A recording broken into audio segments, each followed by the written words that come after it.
chapters. My life is a series of chapters, goals, missions, however you want to put it. And those chapters were not necessarily defined as they occurred. Like most people in life, I sometimes drifted from one thing to another, either pushed by circumstance or desire to do better or perform better. So at different times in my life, I had different goals, missions, which created chapters. I use the term chapters to,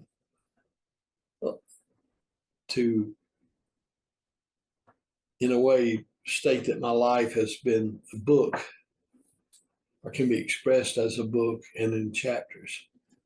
Easily definable now in retrospect, but not so when they occurred. I was very fortunate in that I had, particularly early on, really good parents. So the first chapter of my life was just being educated and taught what life's all about. The other thing is my dad owned a business, and he included me in that business at a very early age. In fact, so early that probably I was more in the way than I was of any benefit, but that was his way of teaching me. Pretty much like an apprenticeship back in the old days. So by the time I was about 12 years old, I was doing the books for the company, meeting customers, and yet doing the mundane things that you should do as when you first start up in anything. Literally starting from the bottom, everything from sweeping the floors to cleaning counters to unpacking and packing goods, handling shipments. To the point that when I was 12, 13 years old, my father felt comfortable with leaving me in charge when he had to be out of town on business. We weren't a large company. We had maybe 4 employees. But that entailed managing those employees as to their work schedule to some degree, and making payrolls and taking care of essential business, unlocking and locking up the doors to the premise. So at any rate, I would call that chapter 1. And in that chapter, my dad gave me a lot of latitude. And for that day, which was late 50s and early 60s, I was getting paid more than the average youngster was getting paid, which gave me the opportunity to pursue some hobbies like racing cars and motorcycles and flying airplanes. Something that most kids never get a chance to do. My father was a great dad, very patient. So that was, I would call that chapter 1 in my life. Like so many things in this country, that changed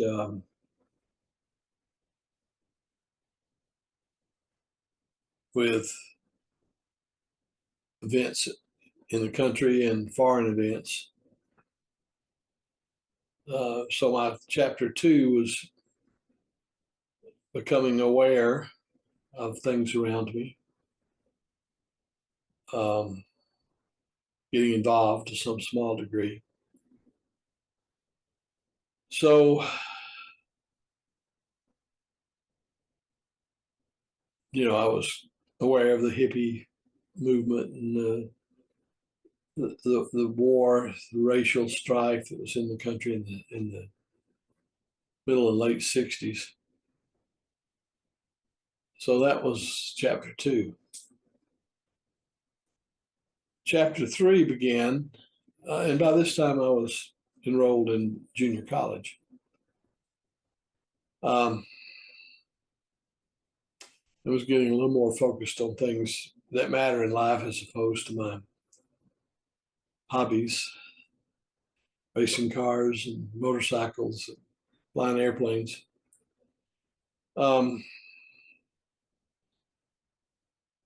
So my number was getting close in the draft, military draft that was in place at the time. So rather than to avoid being drafted, I joined the U.S. Air Force because I had passed a test that ensured that I would be put into electronics school, because I desperately wanted some kind of skill that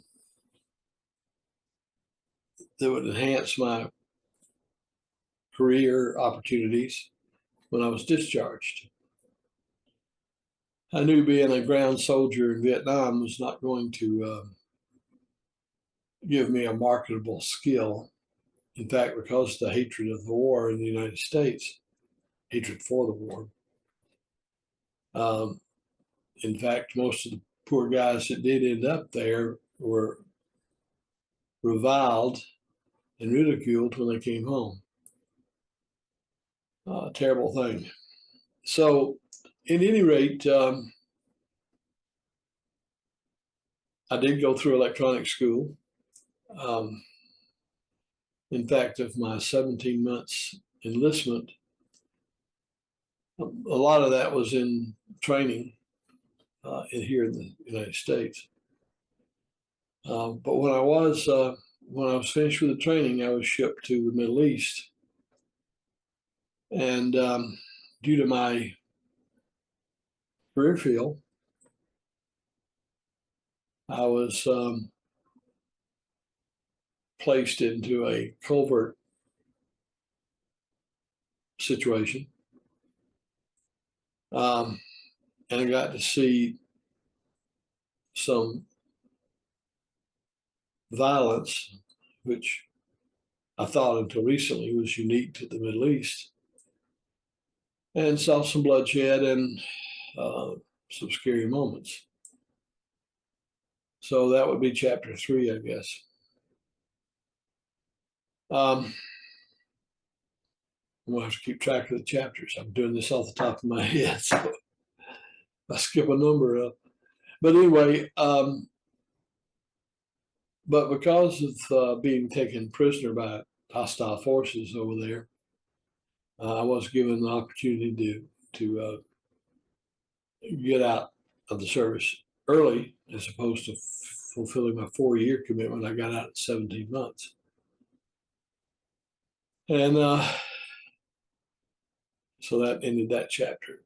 So I came home with a whole different attitude than when I left to join the service. I saw firsthand how suddenly life could be terminated. And so I came back home with a much more serious attitude and determined to start a family on my own. So fortunately, when I got home, I married a lady who We were married, lacking a week, 49 years. So that 49-year period, there were a lot of paragraphs, if you will, to that 49 years. You might even call some of them chapters in that. My wife and I took up service in Mexico for 2 years. And looking back on it, that was one of the happiest times we had together. At that point in time, we had no children. Not that we didn't want children, it's just that was what fate had in store for us for a while. So anyway, when we got back from that mission, we began having children. So that'd be the next paragraph, if you will.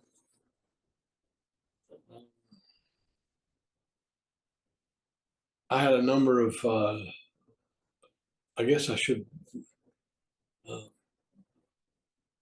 put in here that I was able to finish college. Some of it helped by what's called here a GI Bill, which is certain benefits are guaranteed to you for enlisting or being drafted for serving. So I got my degree, and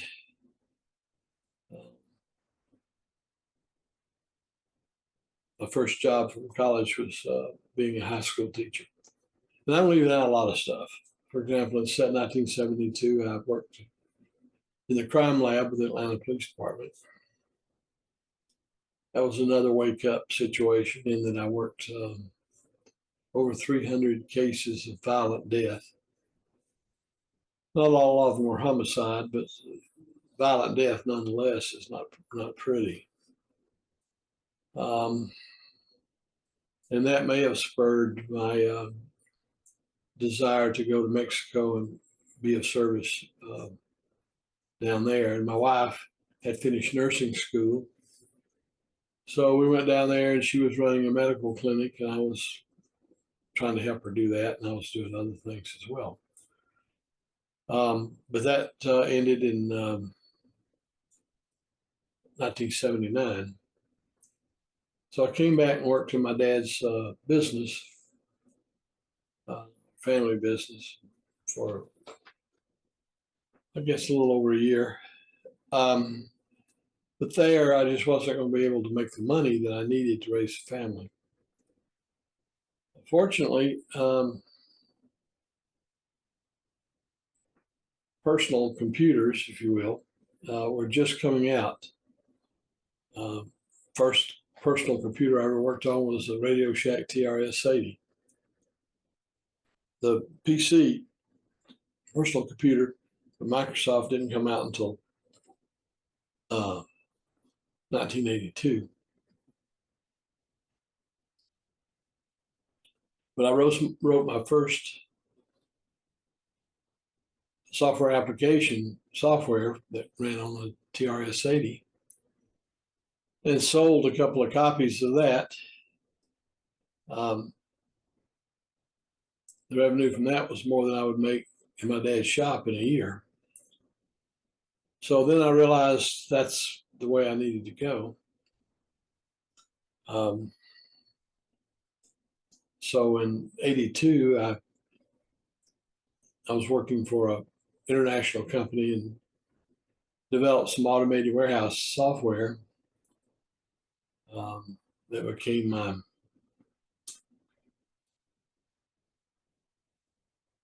notable, I guess you'd call it. And from that, for the next 30 years or so, I developed software. And so that's certainly a big paragraph, if not a chapter in itself.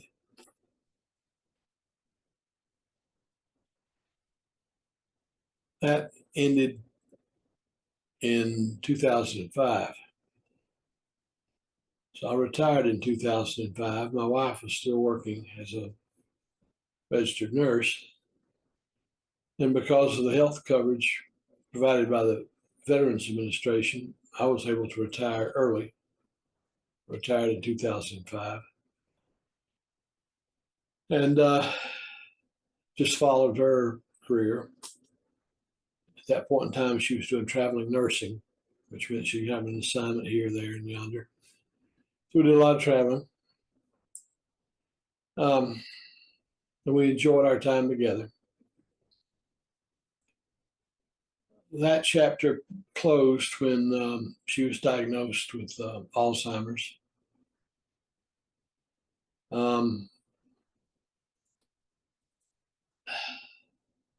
Which is probably the saddest point in my life, because she was certainly a fine woman and human being, and didn't deserve that kind of ending to her life. But when it comes to such matters, deserving has nothing to do with it. There's a forces beyond our control. So that was certainly the end of that chapter. The next chapter was, what am I going to do with the rest of my life? She and I were so close. And in those 49 years, we were just one person, really. So when she passed away about it'll be 5 years in May of 24, I was looking for something meaningful to do. I'm not the one to just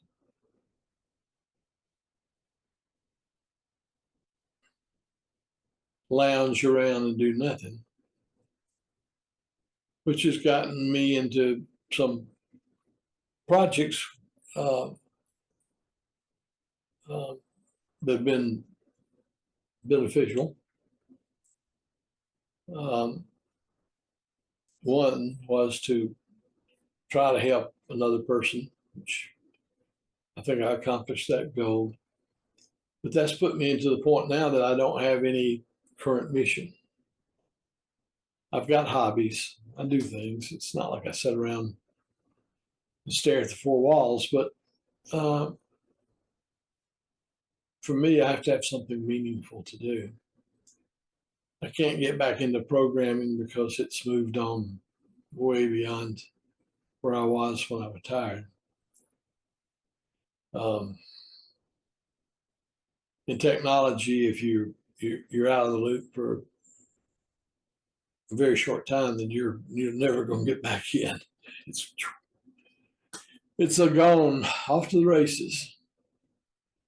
So now I am looking for a new chapter, new mission. And as I said earlier, that the time that my wife and I spent in Mexico working to help people there, we were working amongst some of the poorest of the poor.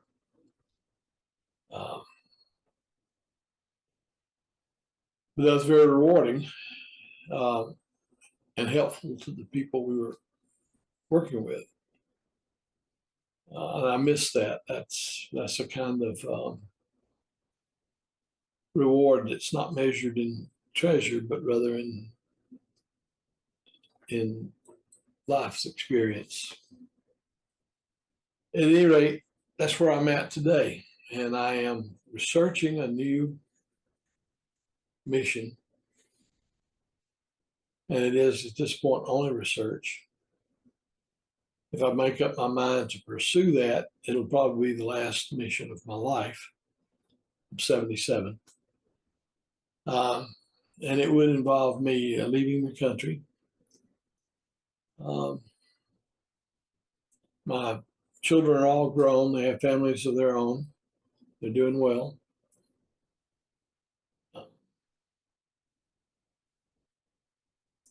We have never been extremely close in that we all had our own lives to live, and I encourage my kids to be independent. As my dad taught me to be independent. So I don't attempt to live my life vicariously through my kids or grandkids. So that leaves me pretty much to figure it out on my own. And that's where I'm at. So I don't know how long it's going to take for me to figure out what my next chapter is going to be. When it is, and I start getting some firm plans, I'll do a video on that so that you can follow me through the next chapter. Life is what you make of it. Everybody is responsible for their own happiness. Your life is not somebody else's fault. You made your own way. Take responsibility for that, the good, bad, and the ugly, and get on with life. That's the only way to live it. Onward and upwards. Thanks for watching. I would appreciate it if you would subscribe. If you like a particular video, hit like, and your comments are always welcome. I'm up to about 640 subscribers. I would like to get up over 1,000, of course. The next mission I have could benefit substantially from any trickle of revenue that I might get from YouTube. So it's important, not now, but if I take on this new mission, at least in the short term, it's going to require funds over and above my Social Security and pensions.